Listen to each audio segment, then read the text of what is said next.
Hello guys, team achieve again.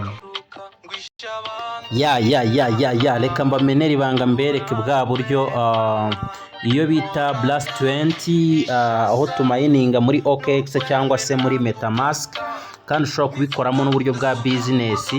Wibuke ko iyo ukeneye amafaranga uba ugomba gukoresha, ndashaka kubereka ni mining ushobora kumayininga nta gishoro, ariko kandi kabiri mu buryo bwa business aho unabishoboye wakoramo network.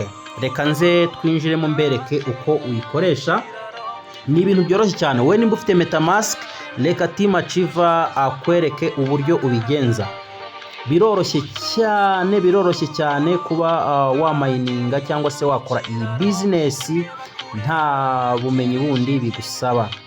Reka ni step nkeya rero. Uraza ukirike ahangaha, ndatekereza ko mwese muri kugenda muhareba.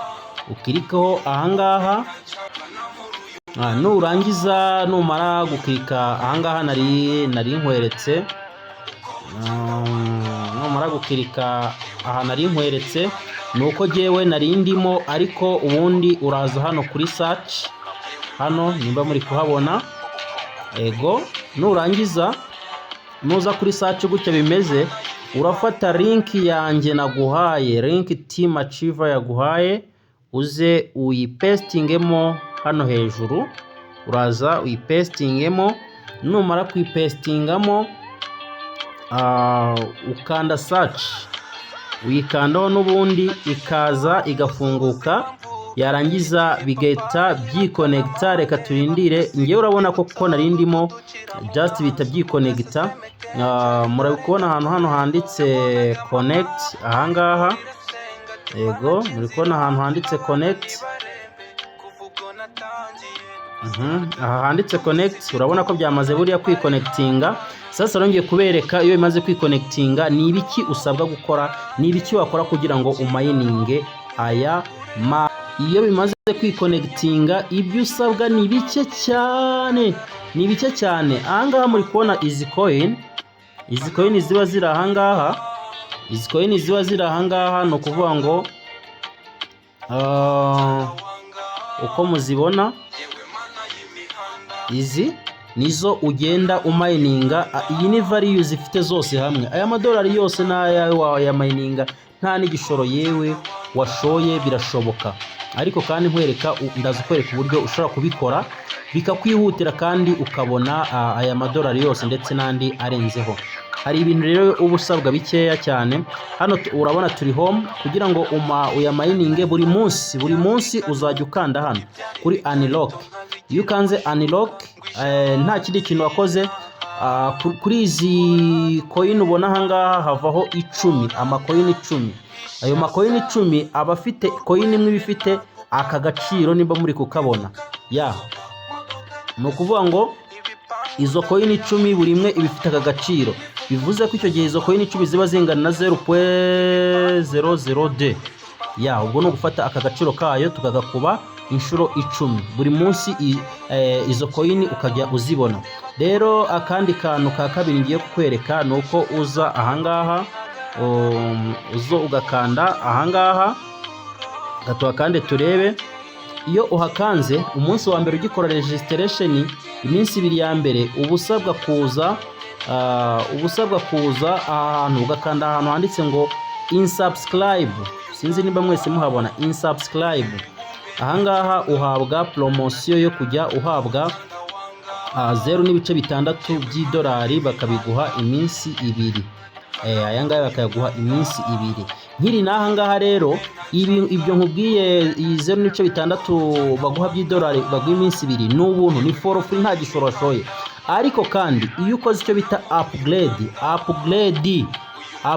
ntawe bijyananira rwose. Upgrade ugashyiramo amadolari 15. Wari uzi ko amadolari 15 ashobora kukwinjiriza amadolari 18 buri kwezi, mu gihe kingana n'iminsi 300. Ubwo ushaka wareba amadolari 15 amafaranga ashobora kwinjiza, amadolari ashobora kwinjiza mu minsi 300. Bivuze ko buri munsi uzajya ubona 0.6 ku madolari 15, ku kwezi winjize 18.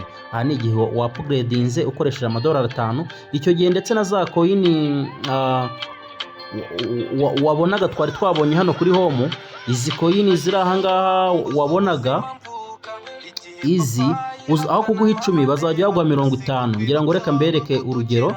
Ahangaha muri kubona ngewe ubwa mbere nkinjiramo nta kintu ntacyo ntabwo nari bwakore upgrade. Mwabonaga ko bampa 10, ariko maze gukora upgrade muri kubona ko barampa 50.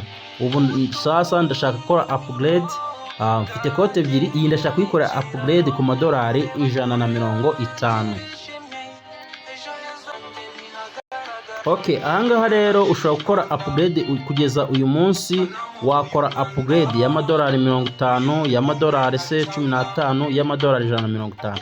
Can you imagine ko amadolari 50 buri kwezi uzajya winjiza amadolari angahe? Uzajya winjiza amadolari agera kuri 60.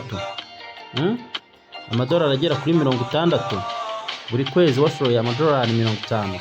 Washora amadolari 150 buri kwezi ukazajya winjiza amadolari 180. Ku munsi ukazajya winjiza amadolari 6. Ahangaho ku madolari 50 ku munsi ukazajya winjiza amadolari 2. kandi aya yose ushobora kuyabikuza. Ntabwo uyabikuza kundi ni ukuyavana ahangaha agahita ajya kuri wallet yawe. Iyo umaze kuyashyira icyo ukora ni upgrade, nabwo turaza kubinyuramo turebe uko uyashyiraho. Reka turebe rero ahangaha ni kuri referral, aho ushobora gusharinga link yawe abajoyininze bakakongerera speed ya mining, bakaba bayongera kuri iyi konti. Ngira ngo murikona ko nta muntu wari bwageho, ariko target yayo ngewe no kwishoraho amafaranga. Nababwiye ngo iyo ukeneye amafaranga ugomba kuba ufite ayandi. Ahangaha nuhagera uzagenda wirebera uburyo bitewe na level ugezeho, bitewe n'aba direct ufite, uko washarinze link uzajya ugenda ubona ntuze ushobora kwinjiza ku munsi, ubona ziriya sati cyangwa ariya makoyini umayininga ushobora kugenda ubona ku munsi, ndetse uzabonaho na commission ushobora kugenda ubona. So ahangaha rero tugeze kuri akangaka, tugeze ahangaha ndagira ngo hari ibintu by'ingenzi muri kubonaho. Muri ibyo bintu by'ingenzi muri kubonaho ahangaha harimo deposit, hariho withdraw, hariho na exchange. Ndagira ngo mbasobanurire ntangiriye kuri exchange. Iyi exchange ni ukuvuga ngo za coin igihe mfite ahangaha, za coin mfite ahangaha arizo mubona aha, right? Izi coin muri kubona ahangaha nshobora kuza hano nkagira gute, nkaziswapa. Nshobora kuza na zino coin nkaziswapa ahangaha, aha ngira ngo murahabona. Turakuza ahangaha nkazikorera exchange. Icyo ukora gukora exchange ni ugukandaho, then namara gukandaho nkaza ahangaha ni ugukanda confirm exchange, zikava muri SAT zikaza mu ma USDT. Bivuze ko za coin, izi coin mfite ahangaha nshaka nahita nziswapa nkazihinduramo ama USDT. Okay, ako ngako si ubwo ni mukamenye, karoroshye gukora withdraw. Ahangaha iyo ukanze kuri withdraw ngira ngo murabibona yuko amakeya wabikuza ahangaha ni amadolari 2. Uko ugize amadolari 2 uba ushobora kubikuza. Twihuta kuri deposit nayo muri kuyibona. Deposit muri kuyibona ahangaha. Ni ukuvuga nimba ushaka kuba wakora upgrade, icyo usabwa ni ugukanda ahangaha, warangiza ukaza ukaba wahitamo aya 15 nimba ari ushaka kudepositinga angahe ayo uhitamo. Icyo ukora ukanda hano kuri sure, wakandaho barambwira ngo recharge. Ahangaha rero kuri charginga mbikorera hehe? Mbikorera muri ya MetaMask yanjye. Ahangaha icyo nsabwa ni ukuza ahangaha kuri wallet ngakandaho. Iyo nkanzeho ahangaha nshobora guhindura iyi wallet yanjye, nshobora guhindura iyi wallet yanjye hano nkayivana muri Ethereum, kubera ko Ethereum ihenda. Ngakandaho ngahitamo BNB, muri kubibona ko hano yahindutse yabaye BNB. Then narangiza nkaza nkadepozaho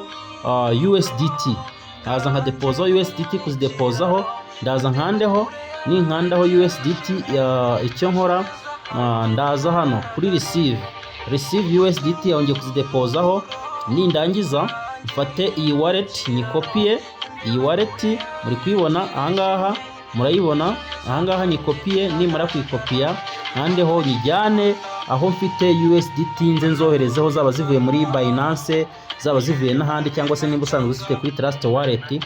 Iyo zimaze kugera ahangaha, ubwo niho ushobora guhita ugaruka ahangaha ukaza kuri ukaza ahangaha, okay, ngakanda hano, then ngakanda ahangaha kuri BRC20, namara gukandaho bitewe n'izo wadepojeho cyangwa uburyo ushaka gukora upgrade yawe, ukaza ugakanda ahangaha kuri upgrade, nimba ufite 150 ugakanda cyangwa ahangaha kuri 50 ugakanda ahangaha, ni amahitamo yawe. Ngira ngo muragenda mubibona rero aho bitandukaniye. Nimba wowe ushyizemo amadolari 150, sayiko yawe izamara iminsi 240 abavuyemo, buri kwezi uzajya winjira 180, buri munsi uzajya ubona amadolari 6. Wow, can you imagine aho aya madolari 6 ushobora kuyabikuza buri munsi ukazajya ubikuza amadolari 6.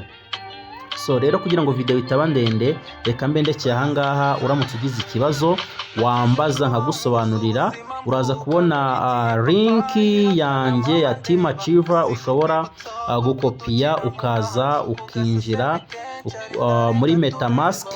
Ubutaha nzabereka kuri OKX, ariko MetaMask niyo yoroshye cyane, niyo nabakangurira gukoresha kuko nta processes nyinshi ifite.